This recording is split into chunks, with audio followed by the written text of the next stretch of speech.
and his relations, his family, everything. And after that, he, as a symbol, he take a very dry, wood in his head. Then he is searching Guru. Searching Guru. When he got Guru, then he becomes surrendered. Okay? And asked, Adhi Bhago Brahma, sir, teach me about highest truth. Then Guru replied, okay. And sometimes I am seeing, Guru told, okay, live with me some years and I will test you first. If you are proper vessel, then I will pour my knowledge. Not before that. Okay? And sometimes Guru told, okay, you are a good person, come and I will teach you. We are seeing two kinds of process. Sometimes some seekers come to Guru and ask, Adhi Bhago Brahma, and Guru is asking, what you learned? What you were doing before that? And he explained his own ability and learning and everything. And Guru is saying, okay, first you have to try to leave all, then come to me. When you will be fresh, then I will teach you. So, such kind of discourses we are seeing in Upanishads. So, Upanishads are related with those people who are seeker of absolute truth. But Bhagavad Gita is not related to such kind of disciple and Guru. And Guru is not a hermitage. Bhagavad Gita's Guru is not a hermitage. He is not living in jungle. Then who is he? He is incarnation of Lord himself. And what he is doing? He is a charioteer. He is a driver. Okay? And what is disciple? Disciple is not a seeker. He is a, master of chariot. He is a fighter. He is a warrior. And where they are talking about this supreme knowledge, in battlefield, not in jungle. Okay? Very, very strange, and very complicated position you will see in Bhagavad Gita. Very strange, very complicated. And you will never find such kind of, circumstances in any Upanishad. And not in any Upanishad, but in any religious book too. You will never find such kind of circumstances as you will find in Bhagavad Gita. So, I mean that Bhagavad Gita is for each person, every person, for a confused person, he who has no real thinking, he who has no proper knowledge about his own righteousness, about his own dharma. Okay? For such kind of people, Lord revealed his divine knowledge. And you will find one other thing too. In other Upanishads and Vedas, we are seeing knowledge is divided into so many parts. Okay? And Master always teaches knowledge according to disciples' ability. But in Bhagavad Gita, there is great message. And each level of person can adopt that. Okay? There is no classification in Bhagavad Gita. Lord stated, Eme matmidam nityam anutishtanti manava. Okay? He told that I am teaching for manava. Manava means humankind. This my message is for humankind, not a particular section, not a particular group, not a particular, aspirant. I am not teaching only for aspirants, not only jigyasus, not only aspirants. I am teaching this knowledge for manava, humankind. And every man can follow it. And how? Sraddhavanto anusuyanto muchyante ted karmami. And he who will follow my teaching with deep regard and with deep faith, he will be free from karma. Okay? This is very great ideology, my dear. As I told you many times, I never seen such kind of ideology in any other book. Due to that, I believe that Gita is the divine message for mankind. And it was given by Lord himself. His Father is giving his divine knowledge, divine message for every stage of children, you know, and he always become well-wisher of all children. There is no division. In the same way, Lord is well-wisher of all mankind. There is no place for division. So he taught that any person can follow my teaching and can put in his own practice too. What ability he has, what capacity he has. There are no differences, but he should try to follow my advice. Because this is a very great idea. Okay? And we are seeing in Veda, before Lord, Krishna, there are two kinds of notions. Pravritti Marga and Nivritti Marga. And both were separate. Both were separate. Pravritti Marga was only for householder. And Nivritti Marga was only for renouncer. Only sannyasi could, adopt that and could achieve highest good, not a householder. In Vedic tradition we are seeing a householder can't achieve highest good. He can achieve only swarga, divine place, not emancipation. Okay? Be aware about it. According to Vedic philosophy, Vedic tradition, a householder can't achieve emancipation. He can achieve only heaven. There are two kinds of, achievement. Prosperity and heaven is related with householder. That is called pravritti marga. And emancipation is only for renouncer. That is called nivritti marga. There are two marga, pravritti marga and nivritti marga. And before Lord Krishna, there are two great seers, master and disciple. Both were great seers. Master was Vyasadeva and disciple was Jaimini. And Jaimini wrote a Purva Mimansa for householders. Do yajna and achieve heaven and prosperity too. Okay? That was teaching of Jaimini in Purva Mimansa. And he was, a believer of Trinity. Trinity means nature and soul and God. These three. And according to his philosophy, nature is separate and soul is separate, Jivatma, soul is separate and God is separate. Okay?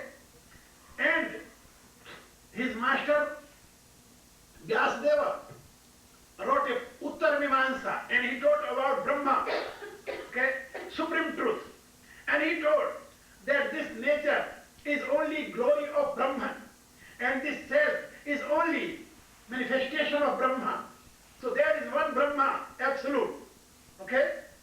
So he told that if you want to achieve emancipation, if you want to achieve highest good, you must follow this renunciation path. Okay? Path of sannyasa. And his disciple told, if you want to achieve prosperity, if you want to achieve heaven, you must follow this pravritti marga. And Veda was divided in two parts, pravritti marga and nivritti marga. But this is a uniqueness of Bhagavad Gita.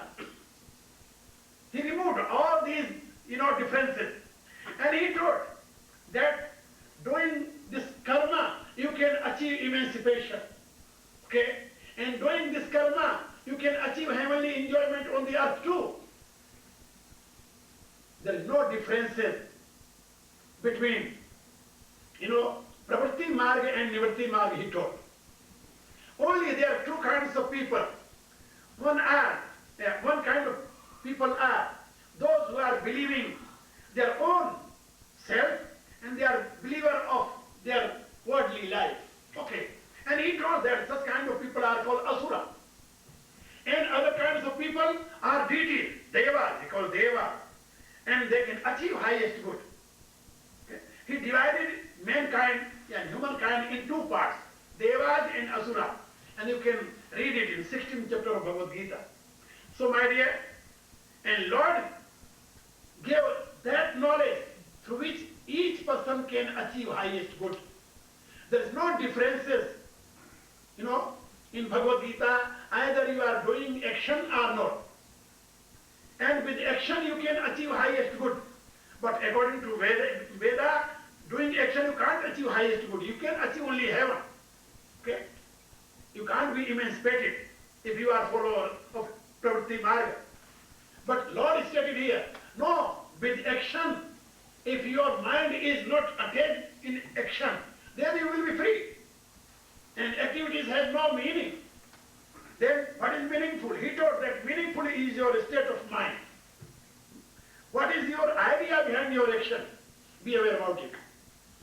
If you are stuck with action, if you are engaged with action, if you are one with your physical structure, then you can't achieve emancipation. Either you are renouncer or you are householder.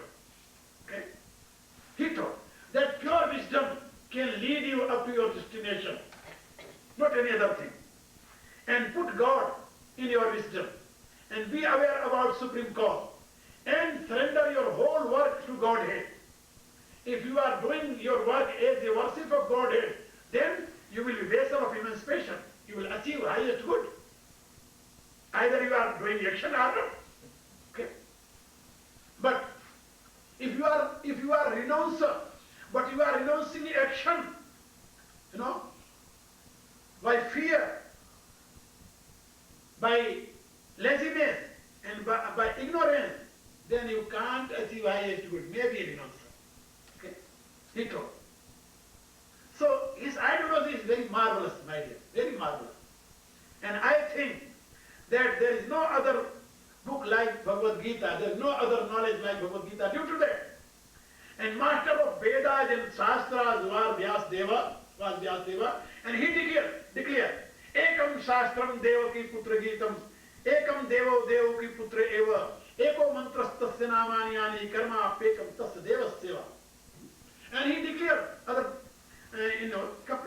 stanza 2, Gita Sugita Kartabhya Kimannai Shastra Vistare, Ya Swayam Padmanabhasya Mukh Padman Vilasata.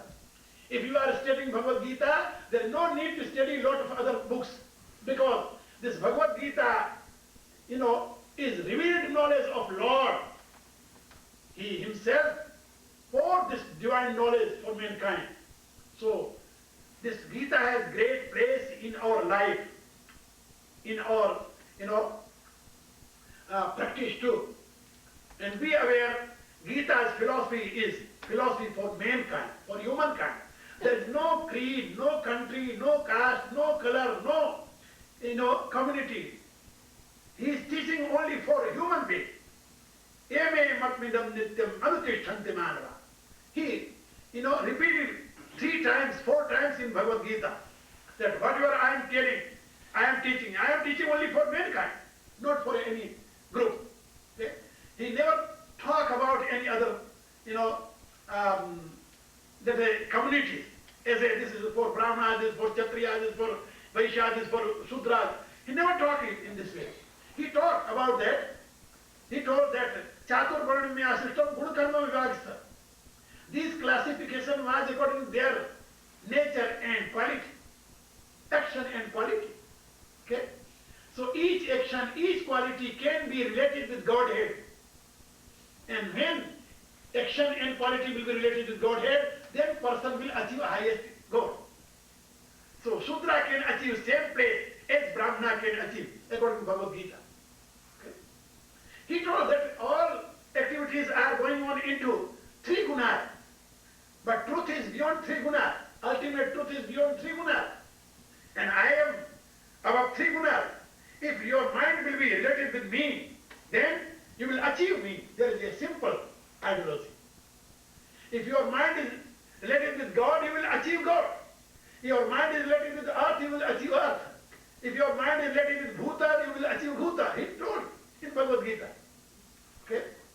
If your mind is related with anything, you will achieve same thing. So where there your mind exists, you are there. Be aware about it. Whatever your mind is doing, you are doing same. Be aware about it. So whatever your mind is, you are same. Sattvad Rupa Sarvasya Sraddha Bodhivarta. He told in 17th chapter of Bhagavad Gita. So, my dear, that divine knowledge was given by Lord to mankind. And Arjuna was representative of mankind. Okay? And lower or a common person always become confused about his own virtue, his own dharma, his own duty, his own righteousness. And Lord gave knowledge and direction for such kind of people. So we all are very lucky people because we are followers of Bhagavad Gita. And he taught about how to control your mind, how to control your senses, how to purify your intellect, and how you can be one with Godhead. He taught all this process.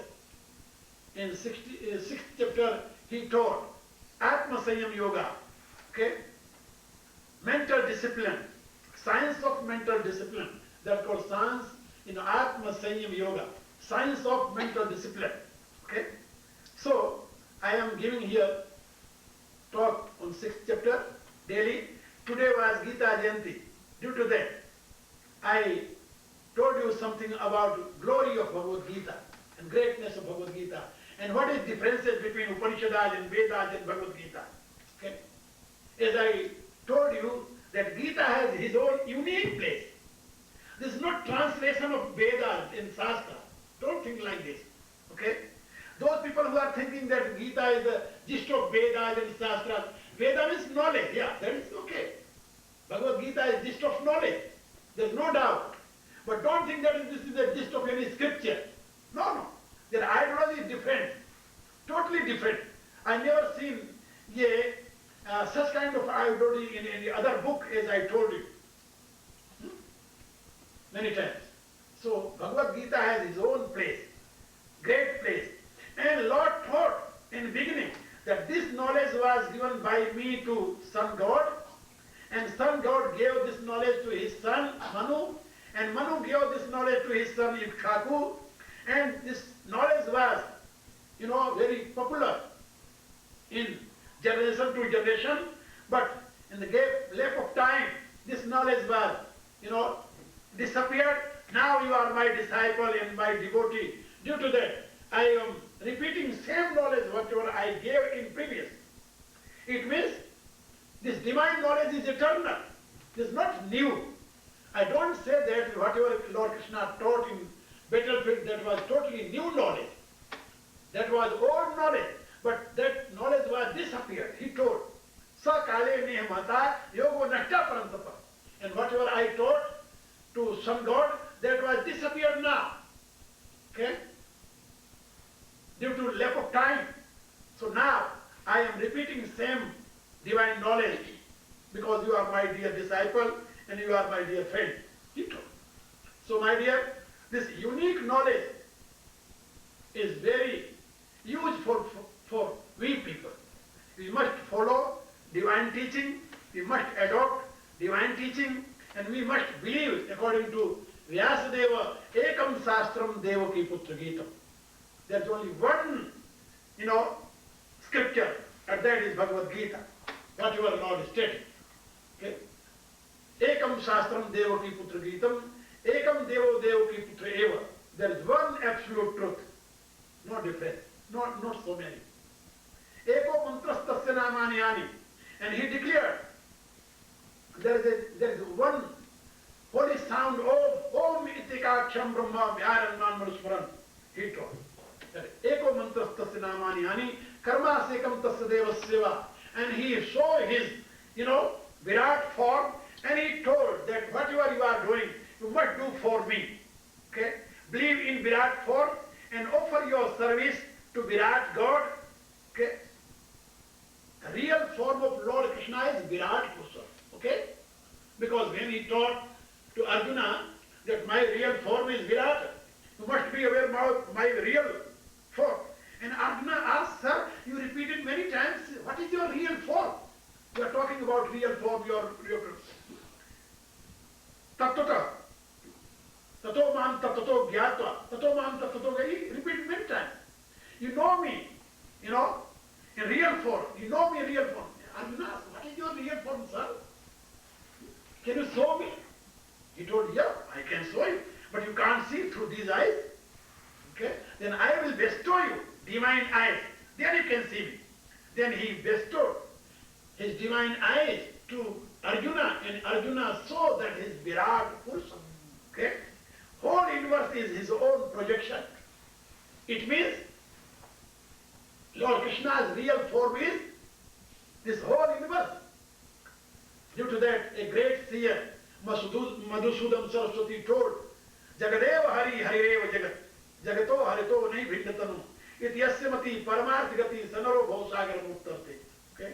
This universe is the manifested form of Lord, and Lord manifested himself in the form of universe. He who realizes this truth will achieve highest goal. Okay? Highest good.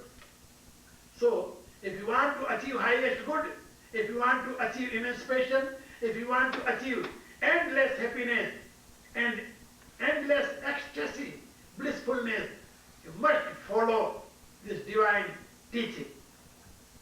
Okay? And if you will follow, then you will be abode of blissfulness. There is no doubt. May God bless you all. May He lead you all from darkness to light, from unreal to real, from death to immortality. May He shower upon you all His divine grace. May He bestow upon you all His divine love and peace. Peace in the heaven, peace in the space, peace on the earth. Om Purnamadaha Purnamidam Purnat Purnamudachyate Purnasya Purnamadaya Purnameva Vashishyate. Om Shanti Shanti Shanti Om. May God bless you. Today, as I told you, is very holy day, very pious day for us, Gita Jayanti. Due to that, I told about glory of Bhagavad Gita, uniqueness of Bhagavad Gita, and what is differences other treatises, in Bhagavad Gita. So I think that you will be aware about that truth, and you will keep in your mind, and you follow that divine advice. Okay? And tomorrow I will give again my talk on 6th chapter of Bhagavad Gita is I am teaching here Atma Sanyam Yoga. Okay? Science of mental discipline. So you can come and listen that. Okay, thank you very much. Now, yeah, tomorrow is Sunday, so I will give my talk in daytime, not evening time, okay? Daytime, as you know, regularly that program is, become 11 to 1, so I will give my talk 12 to 1, okay? So you can come proper time and come enjoy, okay? Thank you very much. Now you can stand and do what.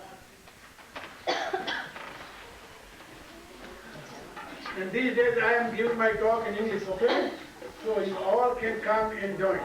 And you can call your children youngsters.